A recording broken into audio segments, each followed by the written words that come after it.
Thank you. Moving on to 5.5, Resolution in Support of Jewish American Heritage Month. Can I get a motion? Go ahead, Jess. I move the board approve resolution in support of Jewish American Heritage Month, May 2024, as presented. Do I have a second? Connor. Okay. All right, and Brian, who do we have to introduce this? Joining us this evening to speak to the resolution is Ariel Kakafka, mental health specialist. Welcome, Ariel.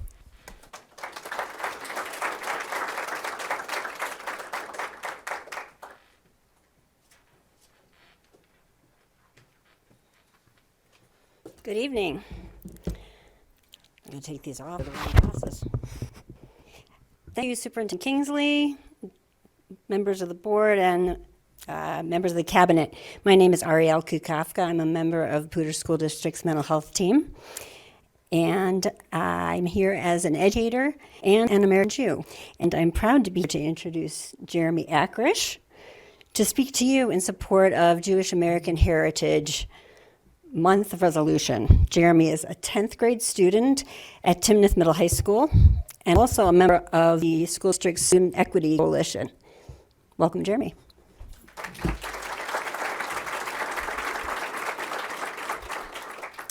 Hi everyone, I'm Jeremy Akrish. I go by he, him pronouns, and I'm 16 years old. I would like to thank Deli Mahaney for giving me the opportunity to speak today, Ariel Kukafka for introducing me, and the school board for being open to listening to me speak on this topic. I have a lot of different identities, but one that often gets lost in the mix is the fact that I'm Jewish. It's hard to be proud of my heritage because it quickly turns into debate. I'm not religious, so when I claim that I am Jewish, ethnically and culturally, people either get confused or say that I can't be Jewish because I don't engage in the religious aspects. While being in this weird limbo state, many have said to me that I'm not really Jewish. I've been targeted of anti-Semitism in the past, and many still say that I'm not to hold identity. A kid in the 6th grade told me that she was going to kill me after we watched a documentary about Hitler and social studies. In 8th grade, I yelled at a few kids for drawing swastikas on their desks, and they laughed at me. Last year, 2 kids drew swastikas in my yearbook when I asked to sign it. Due to this, I've always struggled with Jewish imposter syndrome. These experiences have given me a false narrative in my head that I'm not Jewish enough.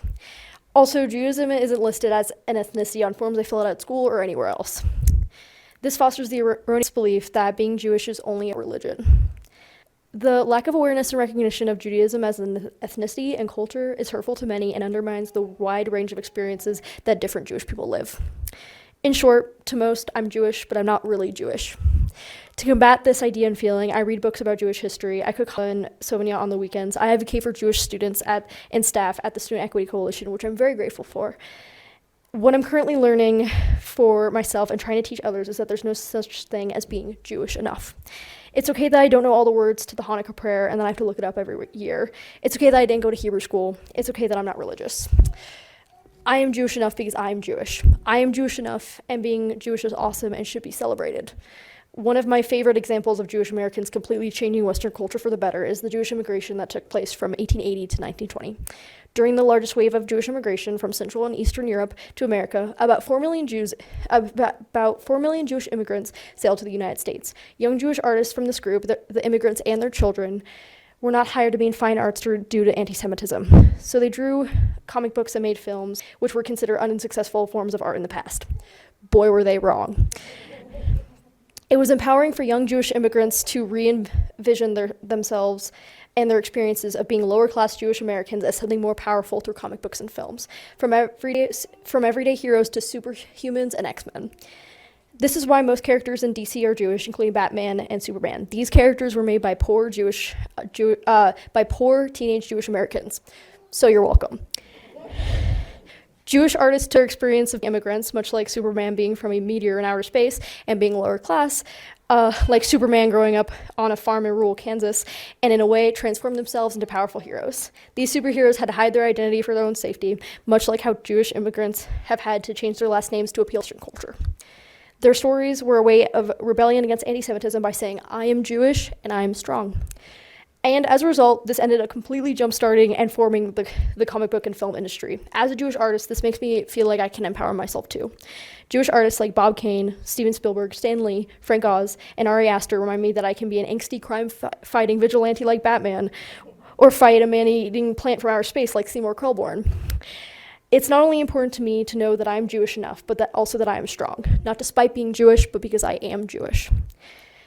that's why it's important to celebrate and be proud of my Jewish heritage and to celebrate Jewish American Heritage Month. Thank you for allowing me to speak today.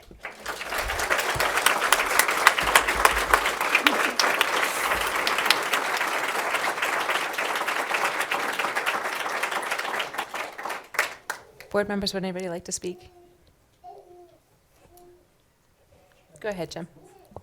I just love the strength in your words. Thank you so much for sharing that. All right. Yeah, good. Brian, did you want to say something? Yeah. So, Jeremy, I wrote a couple notes as you were speaking, so forgive me for looking down, but I am speaking directly to you. I want to affirm all of your identities as the superintendent of this school district and let you know that not only am I proud of you, but this entire governance team is proud of exactly who you are. We are happy that you are a part of PSD, and we're also proud of you for having the courage to be vulnerable with us and share your story. I also want to share with you that I believe that your words are a charge to all of us, not just to be more inclusive and kind, but to disrupt hate. So I just want to say thank you again. Proud of you.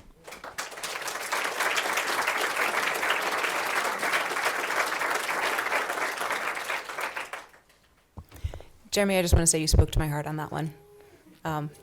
Yeah, I see you. I feel you. I am you. So that was me that however long ago. Jill, can you call the vote? Thank you. Jim Brokish. Hi. Kristen Draper. Aye. Connor Duffy. Aye. Kevin Havelda. Aye. Carolyn Reed. Aye. Scott Schoenbauer. Aye. Jessica Zamora. Aye. Motion passes 7-0.